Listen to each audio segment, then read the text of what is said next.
cache memory is the fast memory on your computer. So versus the slower memory, which tends to use DRAM, which is dynamic RAM.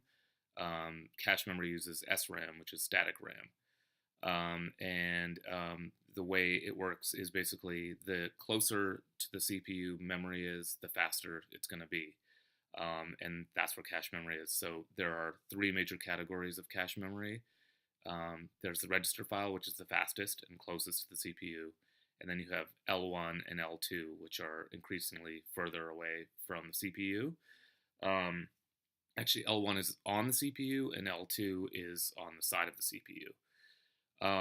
So those are both, all three of those are way faster than your dynamic RAM, which would be farther away.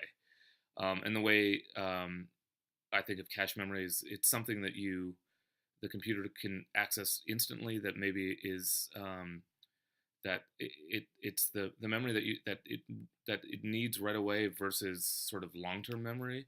So the way I think of it, I think this is a good example, is like, you may have a phone number that you need to call 10 times today, so you're gonna remember it, and you're gonna put it in your mind, and you're gonna be able to call it, versus a phone number that you may have written down or in your contacts somewhere, that you have in your memory and you can access, but it's not immediately recallable, so it's slower.